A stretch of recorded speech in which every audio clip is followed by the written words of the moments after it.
quick question for the audience I want to address before I get to it. A little darker mood lighting here. Do you think it's still in poor taste to wear a Michael Vick jersey in today's NFL? Is it still considered in poor taste? This is a recording, so I already know the answer. But I don't know. I'll try. I'll wait for next year. Maybe it'll be better next year. So, clever segue. We're talking about the Atlanta Falcons and expectations galore.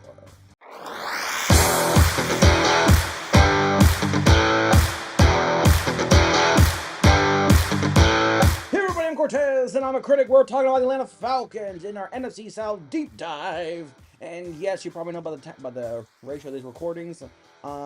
This won't be done before the draft, but I'll still keep going because when the draft is done, then I have another clever video I want to do. I always want to do this, so I'm going to deal with that. And then I got my 32 draft reviews after that, so I got a lot of videos still planned the schedule. So yes, it may not fit perfectly into the schedule like a nice, comfort, warm blanket, but the video will still be done, and then we'll go to the draft, and then we'll do that other video on the World Football, which I want to surprise you guys later, because something that I just find very interesting for me. So, Atlanta. Living in Atlanta for almost 10 years of my life, seeing, the Hawks fans, the Braves fans, the occasional Bulldog fans that, happen to be outside the area of Athens, and then, of course, the Falcon fans. I was there when the Thrashers were still there, and that's a funny story. Now they're called the Winnipeg. Pardon. Falcon fans have like a quiet arrogance around them. I don't know if it's the swagger. I don't know if it's the star power. I don't know if it's the representation by the local celebrities and the cuisine or what have you. But Atlanta had an arrogance, man. These fans had an arrogance, but it was kind of like a quiet arrogance. They were not embarrassed to showcase they love their team or even hate them when they're losing. But the Falcon fans, you get a group of them together, in a bar, they're just as arrogant as, Yankee fans or, as the Laker fans or LeBron fans, wherever he goes to. Like, they had an arrogance behind them. And some of it was poorly placed, and a lot of it was, okay, let them enjoy this. Now, I'll be lying that, 28-3. Okay, I did it. I said it too. I did enjoy their misery because I picked the Patriots to win that game, and I was so ready to be like, I have to make a video and apologize, saying the Falcons won. Yeah, I know. Let me eat this humble pie. But when they didn't, was I just bloating like an arrogant peacock, just going, how about them Falcons? So, Atlanta, I have a love-hate relationship for them. And the Falcons last year's, I said 7 wins. They got 7 wins, and they got Kirk Cousins now. And like I said in the last video, I don't think he is the second coming of redemption, but I feel like statistically he's there. The Falcon defense was underappreciated, but still statistically well. I feel like they didn't run the ball with the running back that they got with Algier and Robinson. But so they're going to run that this year to the point where I feel like they both should have, I'm going to call it, I think Tyler and Bijan are going to have 1,000 yards each. I'm calling it. If not, they're going to be like, 900 to like, 800. Like, they're going to be close to 1,000 yards both. I really believe they're going to do that. Now, they were talking about Justin Field using like a dynamic triple threat rushing attack thing. They went with Kirk Cousins, which I'm thinking, Kyle Pitts has really done nothing. Drake London, I don't see him as a thing. Okay, if you think Kirk Cousins gonna do something, I really thought, rushing the ball was your identity. You got Raheem Morris, who I remember Raheem Morris when he got promoted to Tampa too freaking early, and he fell apart and burned, and he had to go through the route of coordinator and position coach, and eventually came to a head coach again in the same division. Great. Now, how can I not root for Raheem Morris? I want him to succeed, but he played against my team, against my team in Tampa. How can I root for him? I wish for success, but when he plays Tampa, I hope you suck. For at least 2 times out of the year, you suck. So it's a love-hate relationship I have for Atlanta, unlike everyone else in the division. But 7 wins. Now, they were viewed as they're going to win the division. I know some certain commentators out there were very adamant saying that Atlanta's going to run it. Bijan's going to be Offensive Player of the Year. He'll be Rookie of the Year. He's going to have all the accolade trophy. He's going to surpass Eric Dickerson and all these great. He's going to do it. And they didn't. Bijan, all said and done, showed flashes, but I really felt like he was underutilized to what he was going to be. I feel like he was underutilized. I feel like with Kirk Cousins now, he'll be utilized more, and that's why I feel like Atlanta could be more dangerous than we give him credit for, even though I do criticize Kirk Cousins' resume to consider him as the savior of the Falcons. But compared to Heineke and Ritter, yeah, maybe it is. So, your best game, Atlanta. I went with Week 16 versus the Indianapolis Colts because you guys lost to the Panthers 9-7 the week before. 9-7 to Carolina.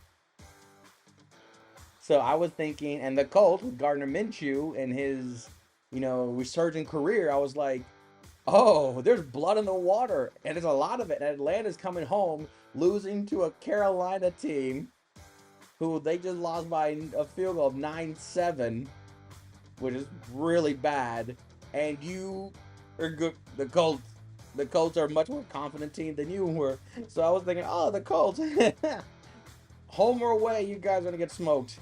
And then I watched the game, and it was 7-0. I was like, it begins. You guys are going to lose. I'm going to enjoy this. I'm a Buccaneer fan, so I'm like, let me just enjoy this misery. And then you guys went off, and I was like, crap. Now, credit where credit is due. You guys probably could have. The score was 29-10. You guys probably could have put 40 on this team, honestly. Just for whatever reason, the fourth quarter was just field goal.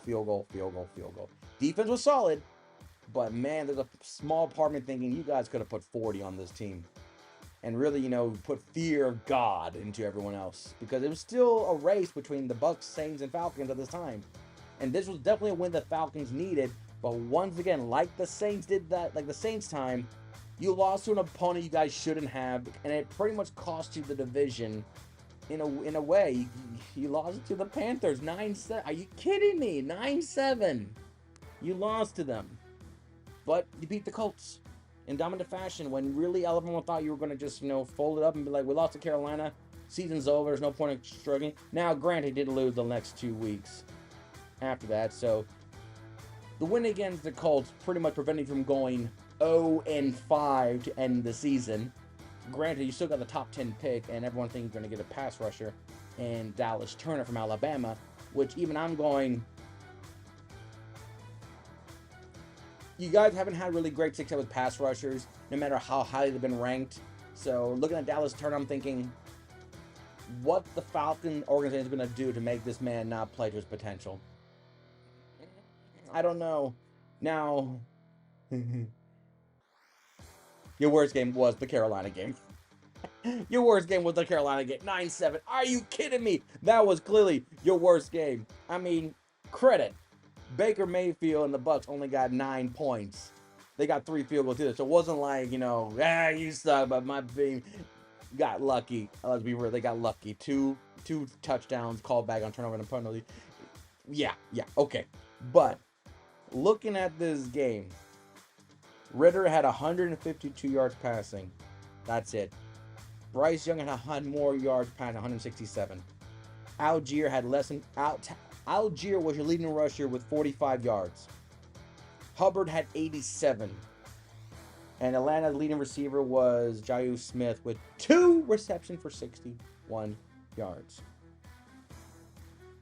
And according to the win percentage, when it was 7-6 with 5:33 to go. Hold on, let me see here. With 4:52 to go in the fourth quarter, it was 7-6. Atlanta had a 62.8% chance to win. You guys lost time possession. Carolina, it was just bad. It was bad all the way around. Not to mention, more reason why it's the worst game for you. You lost to Chris Tabor, the interim head coach. You lost to an interim. You lost to a backup. You lost to a team that was realizing that we're going to get the number one all pick, but it's not going to belong to us. It's going to belong to the Bears. In a division where you just felt like a 9 wins can win you the division and a home playoff game in Mercedes-Benz Stadium in Atlanta. It was right there. And you didn't take advantage of your opportunities like the Saints did. Hell, that's the theme for all three of the teams. Falcons, Bucs, Saints is who can win more of the game they had to win to just get over the line and win the division. But 9-7, that's a bad game for both sides. But I thought Atlanta was clearly better. I thought Ritter was clearly better than Young. Hell, I thought the Falcons team was better. But I guess I was wrong.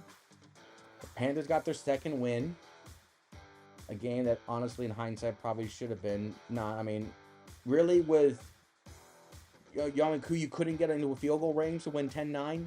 You couldn't get him, your NFC Pro Bowl kicker, you couldn't get within field goal range for him to kick it. What a shame. What an absolute shame. Merry Christmas, Atlanta. Your MVP.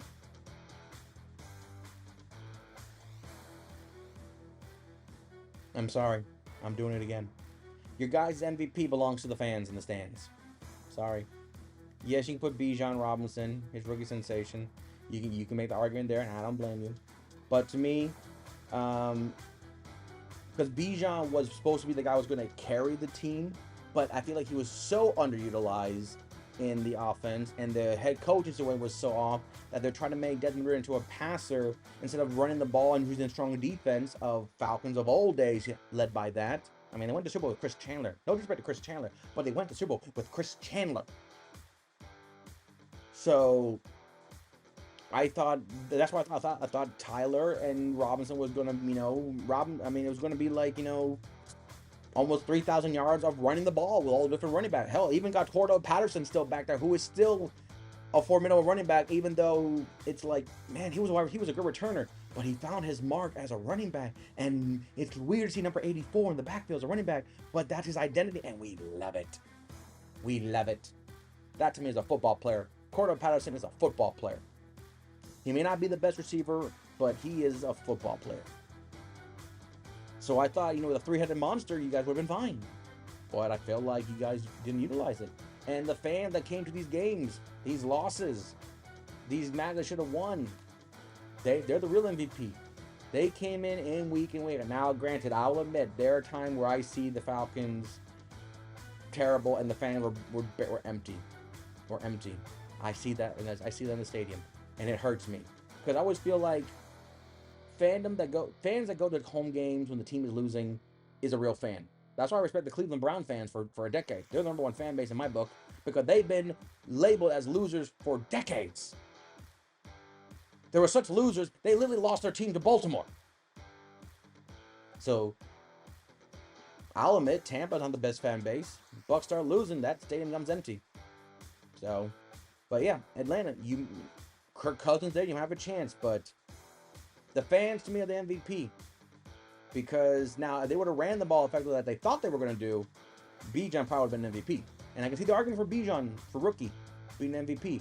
But to me, there was too many inconsistencies with his Falcons that I had to give it to the fans. I think the fans going in, seeing the bad quarterback play that cost them games, and Bijan not getting used enough, or Tyler is the inconsistency of 25-7, 725, then 84, then 725. Not to mention all the times Ritter fumbled the ball inside the goal line. Yeah, fans, you're the MVP. I'm sorry. And that is... sorry. Got too ahead of myself. Falcons, your grade for your season. It is a D. A D for disappointment, a D for no more Desmond Ritter, and a D for you are done as a head coach of the Atlanta Falcons. They get a D. They didn't have expectations. They had hope and had talented players and didn't execute. Now, granted, they now have expectation for this year with Kirk Cousins. So if they don't do it next year, trust me, they'll be back here and they'll get themselves a D. If they do the exact same thing they do this year with the rise of new head coach and Kirk Cousins. Now we're done. And that's the Falcons. Of course, we're going to go best for last. We're talking about my team, the Tampa Bay Buccaneers. Baker Mayfield, Mike Evans, they're all back. The Buccaneers are back. Fire the cannons! It's going to be a fanboy episode, so just brace yourself. But trust me, I'll be professional as best I can. Until then, I'm Cortez, and I'm a critic. Thank you very much for watching.